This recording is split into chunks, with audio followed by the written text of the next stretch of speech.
Bonjour mes chers élèves de 3e, nous allons traiter aujourd'hui encore un exercice de probabilité avec le tirage des boules dans un sac.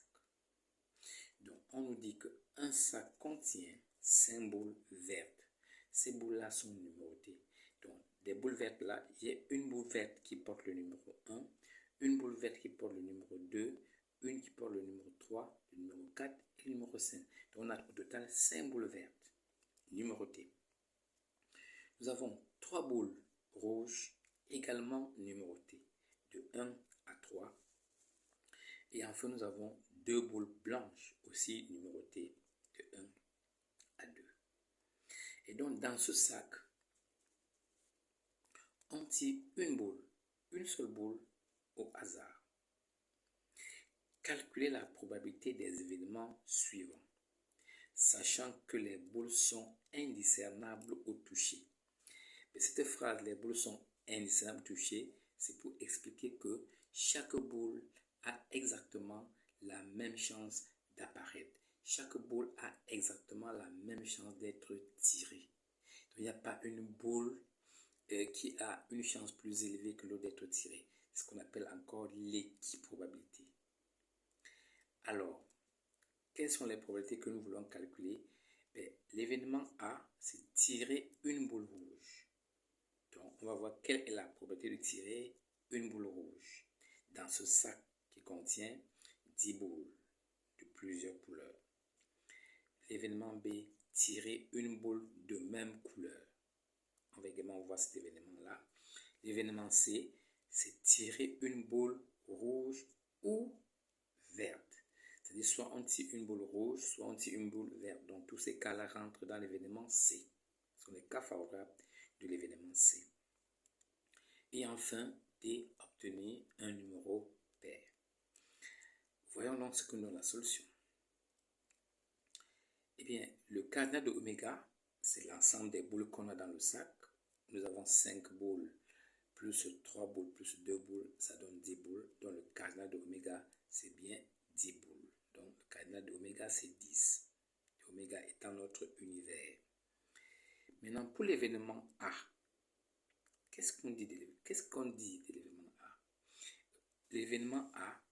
L'événement A, on l'a précisé, c'est tirer une boule rouge.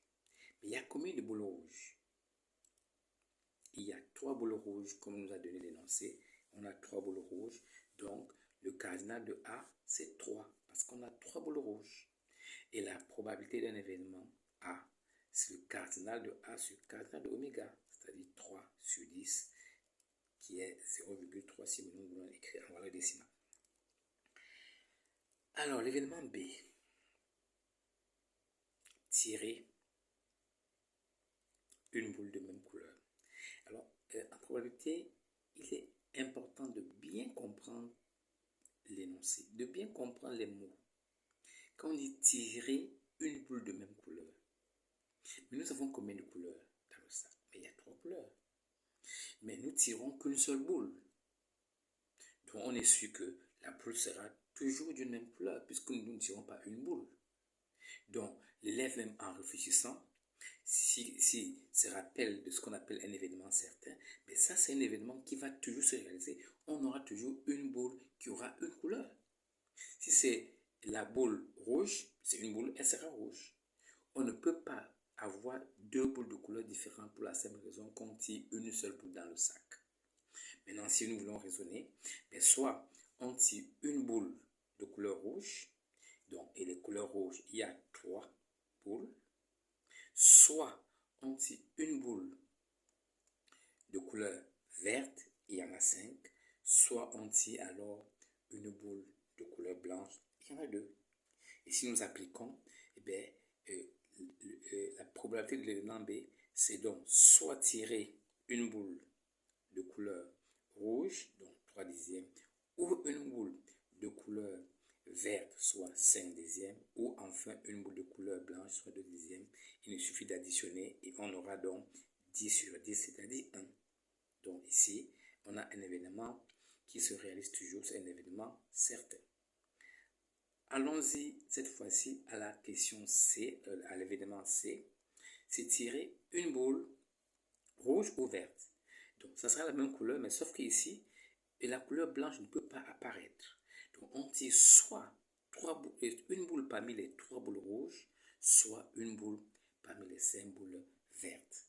Et donc, quand nous disons ou en probabilité, c'est plus qu'on doit voir. Il y a cette possibilité ou cette possibilité. J'en ai que 2 possibilités. Donc, la première possibilité plus la deuxième possibilité. Rappelons que les cas favorables pour les boules de couleur rouge, il y a 3 boules parmi les 10. Alors que pour la couleur verte, il y a 5 parmi les 10. Quand nous additionnons tout ceci, on obtient bien 8 dixièmes, c'est-à-dire 0,8. Et enfin, l'événement D,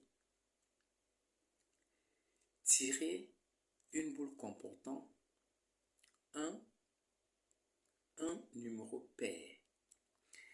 Là, il faut faire un tout petit peu attention parce que il faut bien comprendre le principe. C'est quoi le cadenas de D? Mais il suffit de compter parmi toutes les boules que nous avons, les boules qui portent un chiffre pair selon leur couleur. Donc, commençons par les boules de couleur verte. Nous avons 2 qui est un nombre pair et 4 qui est un nombre pair. Donc, pour les boules vertes, il y a 2 cas favorables. Maintenant, pour les boules rouges, c'est numéroté 1, 2, 3. Donc, il n'y a que 2. Dans ce cas, il n'y a qu'un seul cas favorable. Et pour les boules blanches, on a 1, 2, un cas favorable. D'où 2 plus 1 qui donne 4. Donc, le cardinal de D, c'est bien 4. Il nous reste plus qu'à appliquer notre formule que la probabilité de D, c'est le cardinal de D sur le cardinal de oméga, de l'univers.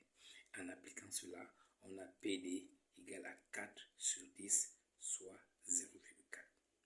Voilà, mes chers, le troisième, un autre exercice qui vous permet de bien comprendre la notion de probabilité à votre niveau. Merci pour votre attention et à la prochaine.